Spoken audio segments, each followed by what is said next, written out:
Hey guys, Cole Cook with Berkshire Hathaway First Realtors in Topeka, and I wanted to shoot a video real quick for newer real estate agents. How do you compete as a new real estate agent? And just also some tips and tricks and thoughts. If you guys don't know me, I'm in year number 5 here in Topeka, Kansas. And my first year I sold right at $1 million. Next year, 3.5 million. And then hit 6.7 million in year 3, and I'll sell right about 8 million in year 5. So I did not get an incredible start in my first year, and really didn't get that great of a start either in my second year. So it took me a little while, but I just wanted to go over for new realtors how to compete, mindsets to have, some philosophies. You know, obviously the big thing I had to combat when I was a new realtor, I was only 23 years old, I think, 22. Actually, I was only 22. I didn't have a college degree, college dropout. I didn't have any friends, family buying houses. I didn't come from a well-off family that has connections. I came from a small town, actually. I had 40 kids my graduating class. So I started literally at the bottom. I didn't have any family in the business. I didn't have anybody I knew in the business. I didn't know anybody buying a house. So I'm talking the bottom of the bottom. So when I got started, I knew my first question right away was, how do I convince somebody that I'm going to be able to serve them as well as somebody who's been doing this for 20 years and sells, 50 houses a year? And the answer is you can't. You can't compete with those people, honestly. The only thing you have to offer over those people is time and the ability to outwork them. And so I knew right away, number one, that I was just going to outwork every other agent. I mean, that's really what you got to do. You got to work harder. You got to ask more questions. You have to get people in the door faster. And I think one of the biggest keys too is you just have to be extremely honest. For me, it comes down to humility and being honest and transparent. And if you're honest, transparent, and yourself, people will work with you, right? They'll trust you. They'll come back to you. They'll be patient with you. They'll give you a little bit more leeway. So don't be afraid as a new agent when somebody asks you a question, say, hey, listen, I honestly don't know, but I know someone that does. Let me make a call, okay? You have to be very good at delegating and using the resources you have. It's just like owning any other business.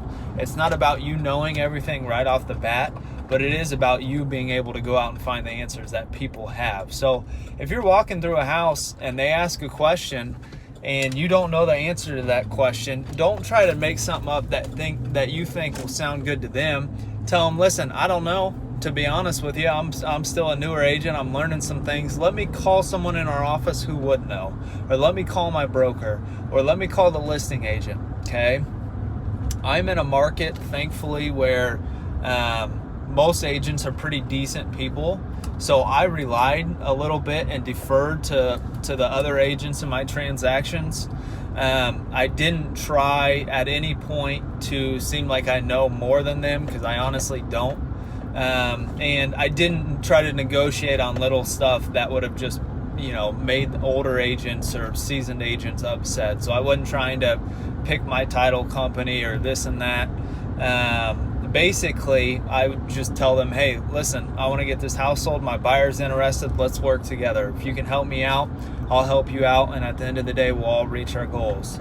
So I kind of took a we're working together approach, instead of trying to negotiate or, one up them or win. Or you guys know what I'm talking about. So thankfully, I had agents involved in my transactions that were willing to help or offer advice. And then the other thing, I started out on a team originally for my first 3 months, and that experience wasn't quite what I was looking for. So I went solo for the next 7 to 9 months. I was a solo agent. I only sold a few houses, really.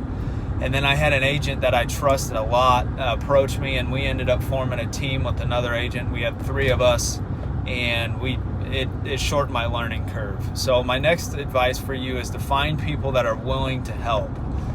If you start on a team, or if you can find an office or be a part of an office that has an incredible support staff and a broker that's willing to answer their phone whenever you have a question, shortening your learning curve is the name of the game. The more questions you ask and the more time you spend researching and studying, the faster you will learn, and the more you learn, the better you will become. So I surrounded myself with good people that were willing to help me, and they answered all my questions. So my next advice is ask as many questions as you possibly can. Make your goal to shorten your learning curve, right? And you're always going to be learning. Real estate's extremely difficult. There's so many different things to learn. Every single transaction is different. You're going to learn as you go. You know, you're going to fall on your face. You're going to make some mistakes that you're going to have to eat. But at the end of the day, if you're honest, you work hard, you surround yourself with good people, and you shorten your learning curve, you'll be good to go. Okay, so if you guys have any questions, let me know. For me, I relied heavily on open houses and social media marketing to build my business my first 3 years. I don't do a whole lot of marketing now. Thankfully, I'm at a point where my business is probably 95% referral based. So my expenses are low, and I love it. I don't have to spend as much time in my business. I'll tell you, those first 3 years, I probably worked 80-hour weeks every single week. Every single weekend, I did 2 to 3 open houses. I mean, it was an absolute grind every day, every week.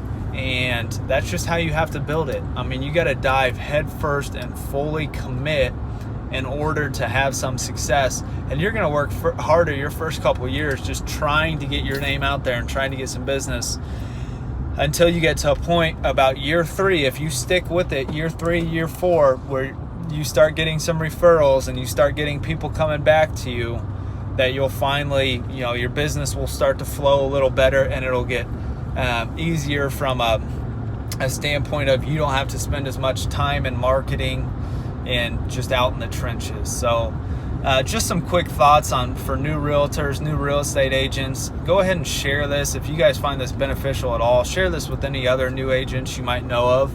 And I'm going to shoot more videos just kind of as I think of stuff, and it's usually going to be in my truck, because when I'm driving, that's when my mind's racing. So hope you guys found this valuable. Connect with me on social media if you haven't already, and if you need anything, just let me know. See you guys.